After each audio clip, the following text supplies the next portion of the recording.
कि सत्य की ही जीत है फिर से रहेगी, रवि उदय पर रात ये खुद ही कहेगी, ऐ निशाचर मैं नहीं तो तू कहाँ है, किंतु घृत के वास्ते दधी तो भिलोना ही पड़ेगा। संसार में जब द्वेष की होली जलेगी तब हमें प्रहलाद होना ही पड़ेगा। कि कंकर कंकर शंकर इसका प्राण प्राण में गीता है, जीवन की धड़कन रामायण पग पग पर बनी पुनीता है। यदि राम नहीं है श्वासों में तो जीवन का घट रीता है। नर नाहर श्री पुरुषोत्तम का हम मंदिर भव्य बनाएंगे, सौगंध राम की खाते हैं हम मंदिर वहीं बनाएंगे। और मंदिर बन रहा है। जय श्री राम। दोस्तों वीडियो में अंत तक बने रहना मेरे साथ, क्योंकि मुझे पूरा विश्वास है कि जब तुम वीडियो के अंत में होगे तो तुम्हारी आंखों में आंसू होगा और दिल में बस जय श्री राम होगा। जय श्री राम।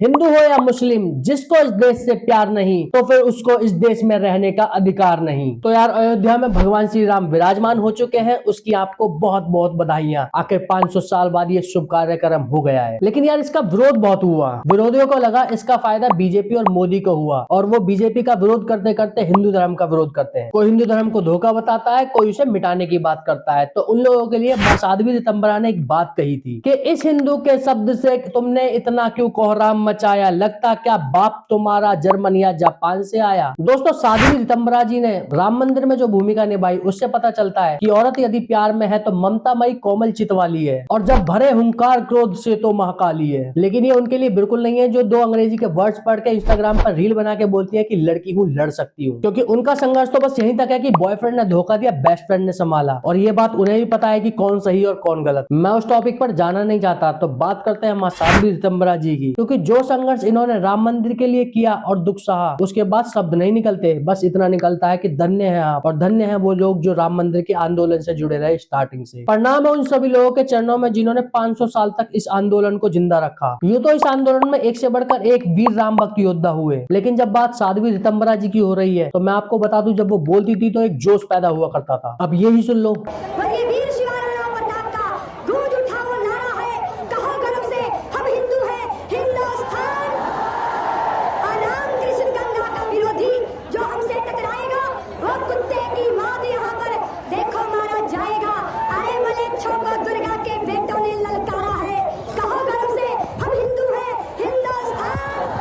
हर हर हर हर महादेव की शिवसेना देखो निकल पड़ी, सर पर कफन बांध के देखो बजरंगी की फौज चली, गली गली में मात भवानी का गूंजा जयकारा है, गर्व से कहो हम हिंदू हैं, हिंदुस्तान हमारा है।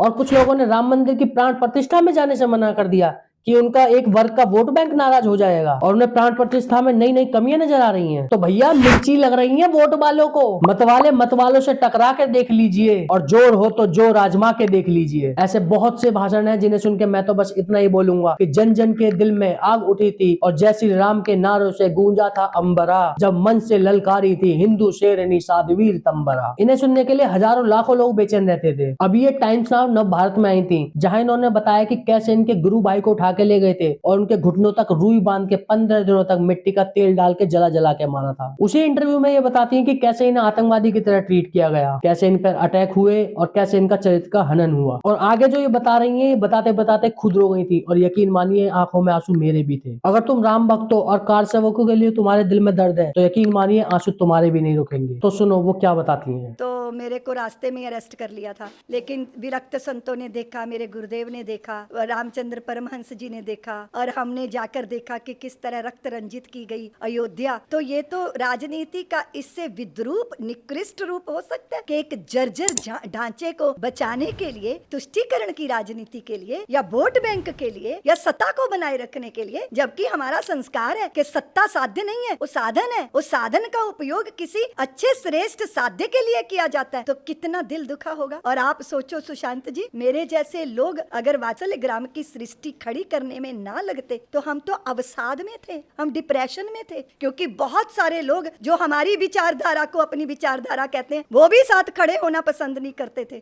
क्योंकि इस तरह की मेरी छवि बना दी गई देश के अंदर। तो आप ये देखो कि कितना कष्ट हुआ, मेरे को कष्ट क्या हुआ। आज भी कल मुझे पूर्णिमा मिली, कोठारी बंधुओं की बहन, उन्होंने क्या बोला माइक पे, बोले कि दीदी माँ ने कहा था अयोध्या आओ, इसलिए हमने अपने भाइयों को, मेरी माँ ने उनके माथे पे अपने अंगूठे के रक्त का तिलक करके भेजा था।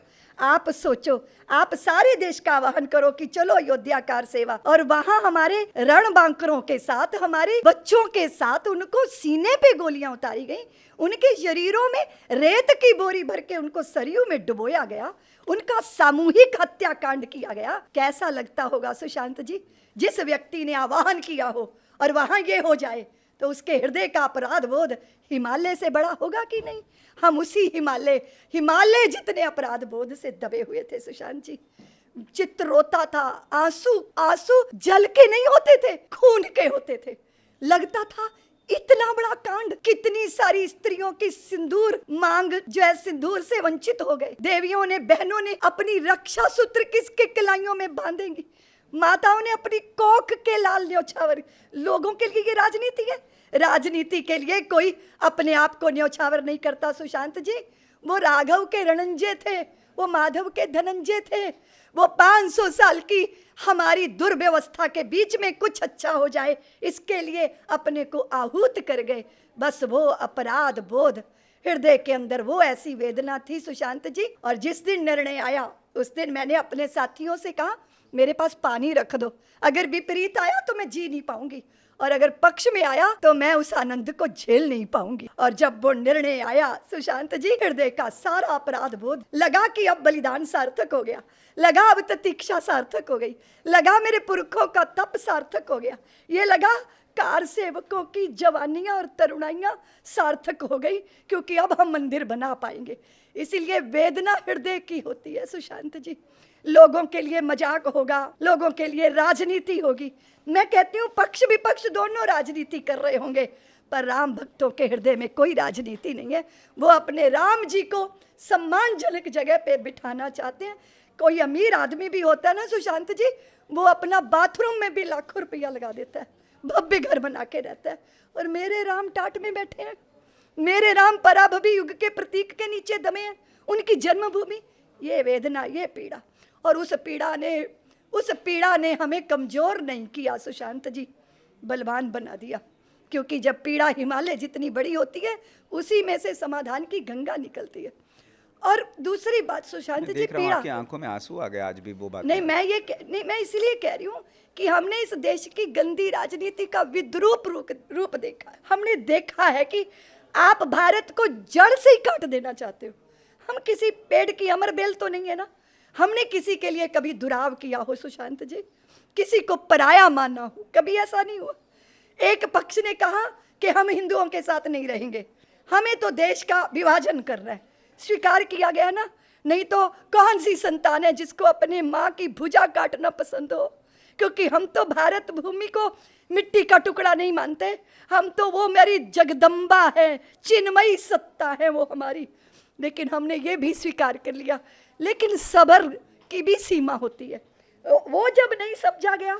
और आपने सही कहा सुशांत जी, हम परायों से अपमानित नहीं है। वो घर के चिराग घर को जब आग लगाते हैं तब बुरा लगता है। राम के होने का प्रमाण मांगते हैं तो अच्छा नहीं लगता। राजनीति तो बहुत बातों पे की जा सकती है ना सुशांत जी, पर आप हमारे बच्चों की लाशों पे राजनीति तो नहीं कर सकते, उन हत्थों के साथ तो ऐसा बर्ताव नहीं कर सकते। पर ये है, ये होगा। लेकिन उसके पीछे एक ही चीज है सुशांत जी, मैं आज भी समाज को कहती हूँ कि एक साथ मुट्ठी से बंधना, अपने लक्ष्य के प्रति सन्नद्ध रहना। अगर हम एक नहीं है तो हमारा सब मजाक उड़ाएंगे, हम हंसी के पात्र सदैव बनेंगे। बात तो सही है दोस्तों, संगठित रहना है, क्योंकि 2014 और 19 में दिखाई हुई एकता का नतीजा है कि राम मंदिर बन रहा है। खैर अभी यहाँ रुकना नहीं है, क्योंकि अयोध्या तो अभी झांकी है, मथुरा और काशी अभी बाकी है। तो बोलो जय श्री राम। तो यार अंत तक तुम मेरे साथ बने हुए और तुम्हें राम मंदिर की खुशी है तो कमेंट में जय श्री राम लिखें। वीडियो अच्छी लगी हो तो लाइक करें और चैनल को करें सब्सक्राइब। मिलते हैं अगली किसी ऐसी ही वीडियो में, जब तक के लिए जय श्री राम।